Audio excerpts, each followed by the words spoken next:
Thailand has been my home for a few years now. This footage spans through the course of this time. I admit I'm not sure what I want this documentary to be about other than Thailand itself.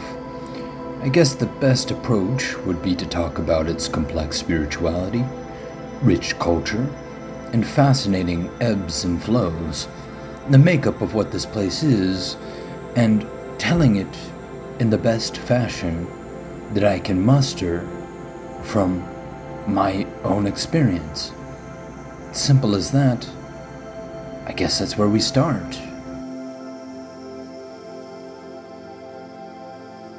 Best castle in Chiang Mai, top the mountain village.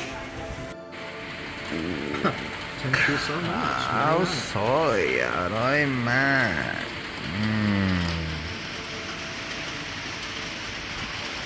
อะไร Oh, ma. What does Thailand mean to me, and why have I stuck around? It's not the delicious food nor the breathtaking islands, the quirky, lighthearted nature of a people so genuine and kind.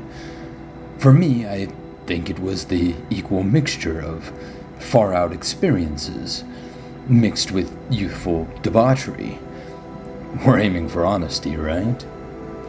I loved that I could go train for hours, soaking in deep Buddhist knowledge from a forest hermit and participate in secretive rituals, and then later, that evening, drink my face off with some random Dutchies. It all happens in the same loop, some sort of frat yin-yang, whatever you want to call it. Now, the point that I'm making, this country, like countless others, is what you make it. What differs from that is not even where I'm from. Did I fully come into myself and find me the way I did in Thailand? That's what we're focused on. And the answer is yes. Your Thailand may be Egypt, Jordan, Germany, or Dubai. It's not for me to say, but I found something here that spoke to me. In a life of pure silence, where I was the one echoing the loudest. That's what this story is about. That's why we are here today. So have a seat and let's go on a deep dive. When someone decides to truly integrate with Thai culture, to go beyond being a visitor or an outsider, they embark on a journey that transcends mere observation. It becomes a process of immersion, understanding, and ultimately transformation. This journey involves embracing the complex. No, that's where you played. Yeah, but that's why we played before becoming like a guest.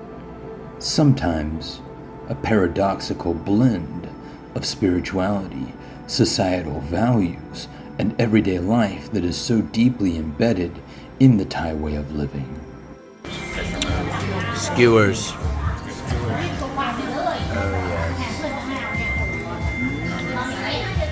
they're waiting for theirs. From a foreigner's perspective, who has made Thailand their home, this cultural immersion reveals profound wisdom and a way of life that is deeply rooted in a sense of interconnectedness and respect. Coming from a Western culture where independence has its own values and merit, it also has its own hindrances. So let's talk about spiritual culture and its role in everyday life. To begin, Thai culture is deeply intertwined with spirituality, particularly through the practice of Buddhism. Theravada Buddhism, to be specific, it is not just a religion in Thailand. It is a way of life, a lens through which every aspect of existence is viewed. The teachings of the Buddha shape how Thais approach life, death, relationships, and even their understanding of the world around them. In a Christian society, we could say this is very similar to living off of the Bible, right? Or the same within a Middle Eastern context and in Islam and knowing what the Quran says, but let's look at what's different here with Buddhism specifically. Unlike the more doctrinally structured Western religions, Buddhism in Thailand focuses on personal experience, inner peace, and the cultivation of wisdom, not something above and beyond you in a way of comprehending. This is something here, now, and within, something that is there to be reached. The practice of meditation, and even vipassana, is a cornerstone of this, and it's not simply something done in temples, but integrated into daily living. The Thai attitude towards suffering is not one of avoidance, but of acceptance. The understanding that suffering is an inevitable part of life, this samsara, that we are subscribed to, whether willingly or unwillingly, and that how we react to it determines our peace of mind, and this is pervasive in Thai society. In daily interactions, you'll notice that people are not quick to argue or express anger. Instead, there is a sense of sanuk, fun, sabai, relaxed attitude, and jakrapat, patience.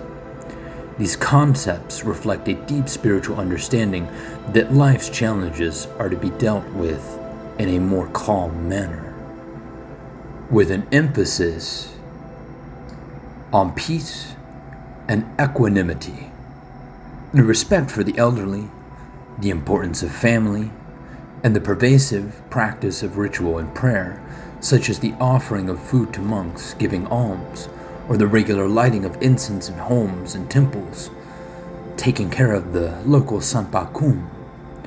All of this reflects deeply on the spiritual orientation of a nation in balance with its own cultural identity, not divided upon politics on a global front for the world to see, where it's exhibited in a lot of other cultures.